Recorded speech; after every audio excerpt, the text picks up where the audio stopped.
Confronté à une situation économique inquiétante depuis la chute des prix du pétrole sur le marché international, le Tchad va bénéficier d'une aide financière de 312 millions de dollars du Fonds monétaire international. Ceci entre dans le cadre du programme de facilité élargie de crédit pour relever le pays d'une situation économique et sécuritaire difficile. En dehors de la chute de plus de 50% de ses revenus en matière de l'exportation du pétrole, le secteur agropastoral est également en crise. Les fonds vont donc servir à améliorer la gestion économique du pays pour augmenter les recettes publiques, tout en renforçant le processus mis en place pour la diversification de l'économie. Cette aide, qui s'inscrit dans le cadre de l'accord triennal approuvé le 30 juin, vise à aider le Tchad à restaurer sa stabilité macroéconomique et à jeter les bases d'une croissance solide et inclusive. Cela contribuera également à l'effort régional visant à restaurer et préserver la stabilité extérieure de l'Union monétaire de l'Afrique centrale.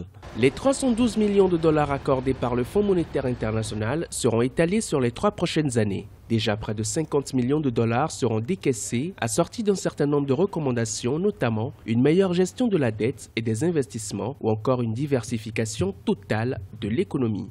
Les conditions sont claires. Le Tchad fera des efforts. Pourquoi? Parce que sans ces efforts, la suite du financement aura des difficultés. Et le Tchad fait face à une crise par rapport au manque de diversification de l'économie nationale. Il y a beaucoup de secteurs pour diversifier l'économie. Nous avons par exemple le secteur agropastoral. Cela pourrait diversifier franchement l'économie nationale pour soutenir l'économie à long terme. Avant de formuler ses recommandations, le FMI n'a pas manqué d'exprimer son mécontentement vis-à-vis du gouvernement tchadien. L'institution dénonce des abus dans les procédures de dépenses exceptionnelles et hors budget de l'État, des marchés confiés gré à gré de manière abusive, un manque de transparence budgétaire, des lacunes dans les normes budgétaires ou encore un non-respect du cadre budgétaire légal.